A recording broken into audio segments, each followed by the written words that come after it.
Hi friends, நம்ம கையில் ஒரு மொபைல் எப்போவுமே யூஸ் பண்ணிட்டு இருப்போம். கொஞ்ச நாளைக்கு அப்புறம் இன்னொரு புதிய மாடல் மொபைல் இறங்குது. கையில் கொஞ்சம் காசு போட்டு கையில் இருக்கிற மொபைல் கொடுத்து வேற ஒரு புதிய மொபைல் வாங்கிக்கிறோம். ஸோ நமக்கு ஒரு புதிய மொபைல் கிடைக்குது, அவ்வளோதான். வித்த மொபைலை பற்றி நம்ம எப்போவுமே கவலைப்பட மாட்டோம்.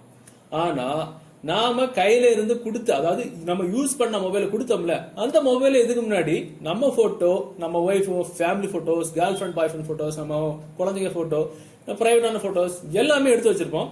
தேவையில்லைன்னு சொல்லி நம்ம அதை கிளிக் பண்ணி சாதாரணமா ஒரு டெலிட் பண்ணிருப்போம், அவ்வளவுதான். ஆனா நம்ம மொபைலை யாரு செகண்ட் ஹேண்டா வாங்குறாங்களோ, செகண்ட் ஹேண்டா தேர்ட் ஹேண்டா வாங்குறாங்களோ, அவங்க நம்ம மொபைல்ல இருந்து நம்ம டெலிட் பண்ண போட்டோவை திரும்ப ரிகவர் பண்ணி எடுக்க மாட்டாங்கன்னு என்ன ஒரு நிச்சயமும் கிடையாது. சோ இதனால தான் நிறைய பேர் நம்ம சொல்லி கேட்டிருப்போம், நான் அந்த போட்டோ அன்னைக்கே டெலிட் பண்ணிட்டேன், ஆனா அந்த போட்டோ இவங்க கையில எப்படி வந்துச்சு, இந்த சமூக வலைதளத்துல எப்படி இருந்துச்சு அப்படின்னு புலம்பி நம்ம கேட்டிருப்போம். இந்த மாதிரிப்பட்ட விஷயங்கள் மூலமா ரிகவர் பண்ணி எடுக்கிற விஷயங்கள் தான் அதெல்லாம். சோ இந்த வீடியோல நம்ம ஒரு போட்டோ டெலிட் பண்றோம், போட்டோவா இருந்தாலும் சரி, வீடியோவா இருந்தாலும் சரி, ஏதோ ஒரு மீடியா டெலிட் பண்றோம் அப்படின்னா அதை திரும்ப ஃபியூச்சர்ல நம்ம மொபைல் யாரு கையில போனாலும் சரி திரும்ப ரிகவர் பண்ணி எடுக்க முடியாத அளவுக்கு எப்படி நம்ம பெர்மனண்டா டெலிட் பண்ணிக்கலாம் அப்படின்றத இந்த வீடியோல பார்க்க போறோம். சோ இது குறிப்பா நம்ம வீட்டு பெண்களுக்கு, சிஸ்டர்ஸ், நம்ம ஒய்ஃப் மற்றும் மொபைல் யூஸ் பண்ண எல்லாருக்குமே ரொம்ப ரொம்ப யூஸ்ஃபுல்லான ஒரு தகவல். வீடியோ நீங்க ஃபுல்லா பாருங்க, பார்த்ததுக்கு அப்புறம் டெஃபினட்டா அந்த தகவல் உங்களுக்கு உபயோகமா இருக்கும். உபயோகம் வந்துச்சு அப்படின்னா வீடியோக்களை கூட லைக் பட்டன் ஒரு தட்டிக்கிட்டு பக்கத்தில் ஷேர் பட்டனை கிளிக் செஞ்சு உங்களுடைய வாட்ஸ்அப் குரூப் மற்றும் ஃபேஸ்புக் நண்பர்கள் ஷேர் பண்ணி விட்டுருங்க.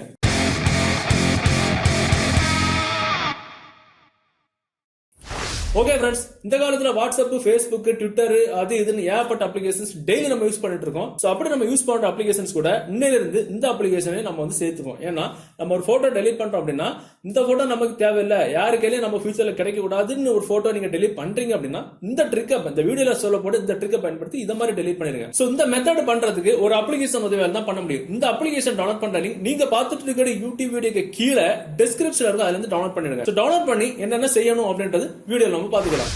ஓகே, இந்த அப்ளிகேஷன் நீங்க டவுன்லோட் பண்ணி ஓபன் பண்ணும்போது உங்களுக்கு இன்டர்ஃபேஸ் வந்து மாதிரி இப்படி தான் இருக்கும். சில பாத்தீங்கன்னா மேல ஒரு 0 போட்டு ஒரு நார்மலான ஒரு ஏரோ இருக்கும். அந்த ஏரோ நீங்க கிளிக் பண்ணீங்கன்னா உங்களுக்கு இன்டர்னல் ஸ்டோரேஜ் டெலிட் பண்ணிக்கணுமா இல்ல எக்ஸ்டர்னல் ஸ்டோரேஜ் டெலிட் பண்ணிக்கணுமா. இப்போ எக்ஸாம்பிள் உதாரணத்துக்கு சொல்ல போனா மெமரி கார்டுல இருந்து டெலிட் பண்ணிக்கணுமா, போன் மெமரில இருந்து டெலிட் பண்ணுமா. டிஃபால்ட்டா நீங்க மெமரி கார்டு நீங்க மொபைல போட்டீங்க அப்படின்னா பாத்தீங்கன்னா ஒரு மெமரி கார்டு சிம்பிள் போட்டிருக்கும். சோ அந்த ஏரோ நீங்க கிளிக் பண்ணீங்கன்னா உங்களுக்கு போன் ஸ்டோரேஜ்னா 1 2 3 4 5 6 7 போட்டிருப்பாங்க. சோ உங்களுக்கு எந்த ஃபோல்டர் இல்ல எந்த ஸ்டோரேஜ்ல உள்ள ஃபைல்ஸ் உங்களுக்கு டெலிட் பண்ணணுமோ அந்த ஸ்டோரேஜ்ல உள்ள ஃபைல், அந்த ஸ்டோரேஜ் மாதிரி செலக்ட் பண்ணிக்கணும். சோ அந்த ஃபோல்டர் நம்ம செலக்ட் பண்ணிட்டு மேல பாத்தீங்கன்னா உங்களுக்கு எந்த ஃபைல், இப்போ நம்ம வீடியோ டெலிட் பண்ணி பாத்துக்கலாம், அந்த ஃபைலோட சைஸ் எல்லாமே போட்டுப்பாங்க. அந்த வீடியோ உங்களுக்கு எந்த வீடியோ நம்ம தவறா டெலிட் பண்ணிடுவோமோ அப்படின்னு நீங்க பயப்படுறீங்கன்னா அந்த வீடியோ நீங்க டபுள் கிளிக் பண்ணிட்டா போதும், உங்களுக்கு அந்த வீடியோ வந்து நீங்க ப்ளே பண்ணி பாத்துக்கலாம். சோ இப்போ இந்த வீடியோ வேண்டாம், இது ஒரு முக்கியமான வீடியோ, நம்ம இந்த வீடியோ நமக்கு தேவை கிடையாது, இது ஃபியூச்சர்ல யாரு ரிகவர் பண்ண ட்ரை பண்ணாலும் வர முடியாத அளவுக்கு, திரும்பி எடுக்க முடியாத அளவுக்கு டெலிட் பண்றதுக்கு அந்த வீடியோ நீங்க வந்து என்ன பண்ணிக்கணும், இப்படி லாங் பிரஸ் பண்ணி பிடிச்சிக்கிட்டு மேல பாத்தீங்கன்னா ஒரு டெலிட் சிம்பிள் ஒரு பட்டன் இருக்கும்,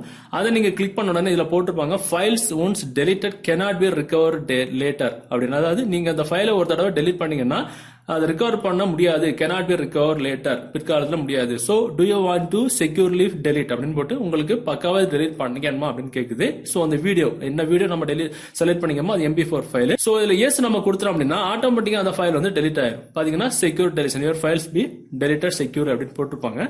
சோ இதே மாதிரி தான் நமக்கு ஒரு இமேஜ், இப்ப பாத்தீங்கன்னா நான் இதுல வந்து மெமரி கார்டுல இருக்கிற ஒரு போட்டோ வீடியோ வந்து டெலிட் பண்ணேன். இப்போ எனக்கு போன் ஸ்டோரேஜ்ல இருந்து ஒரு இமேஜ் எனக்கு தேவையில்லை, டெலிட் பண்ணிக்கணும் அப்படின்னா சோ எந்த போட்டோ அதை நீங்க வந்து பிரஸ் பண்ணி எடுத்துட்டு, அதாவது உங்களுக்கு அந்த போட்டோ நீங்க தவறா டெலிட் பண்றீங்களோ அப்படின்றது டவுட் ஆச்சுன்னா அந்த போட்டோ நீங்க டபுள் கிளிக் பண்ணீங்கன்னா ஒர்க் ஆகும். சோ அதை ஓபன் பண்ணி நீங்க பாத்துக்கலாம். தேவையில்லை அப்படின்னு இந்த போட்டோ தான் உங்களுக்கு டெலிட் பண்ணணும் கன்ஃபார்ம் அப்படின்னா அந்த போட்டோ அதே மாதிரி லாங் பிரஸ் பண்ணி பிடிச்சிங்கன்னா மேல பாத்தீங்கன்னா டெலிட் பட்டன் இருக்கும், இந்த டெலிட் பட்டன் அதை நீங்க கொடுத்தீங்கன்னா சேம் அதே மாதிரி இந்த போட்டோ நீங்க டெலிட் பண்ணீங்கன்னா ரிகவர் பண்ணி எடுக்க முடியாதுன்னு எழுதி காமிக்கும். சோ உங்களுக்கு கன்ஃபார்மா டெலிட் பண்ணணுமா, எஸ் நீங்க கொடுத்த உடனே ஆட்டோமேட்டிக்கா உங்களுக்கு டெலிட் ஆயிடும், முடிஞ்சு போச்சு, அவ்வளவுதான். சோ இதுக்கப்புறம் இந்த வீடியோவா இல்ல இந்த போட்டோவை யாருமே ரிகவர் பண்ணி எடுக்க முடியாது. சோ அதே மாதிரி உங்களுக்கு ஒரு ஃபோல்டரை மொத்தமா டெலிட் பண்ணணும் அப்படின்னா இப்ப பாத்தீங்கன்னா இந்த ஃபோல்டர் எனக்கு மொத்தமா வேண்டாம் அப்படின்னா அந்த ஃபோல்டர் அப்படி லாங் பிரஸ் பண்ணி பிடிச்சிட்டு அதே மாதிரி நீங்க டெலிட் நீங்க கொடுத்தீங்கன்னா மொத்தமா அந்த ஃபோல்டர் வந்து டெலிட் பண்ணிக்கலாம். எனக்கு இந்த ஃபோல்டர் வேணும், அதனால நான் டெலிட் பண்ணிக்கல. ஓகே ஃப்ரெண்ட்ஸ், இந்த தகவல் உங்களுக்கு உபயோகமா இருக்கும்னு நினைக்கிறேன். உபயோகமா இருந்துச்சு அப்படின்னா கண்டிப்பா இந்த வீடியோவை உங்களுடைய வாட்ஸ்அப் மற்றும் ஃபேஸ்புக் நண்பர் கூடயும் ஃபேமிலி மெம்பர்ஸ் கூடயும் டெஃபினட்டா ஷேர் பண்ணுங்க. எல்லாருக்குமே இது யூஸ்ஃபுல்லா இருக்கும். மீண்டும் ஒரு நல்ல தகவலை கண்டிப்பா மீட் பண்ணிக்கலாம். அது வரைக்கும் பை பை.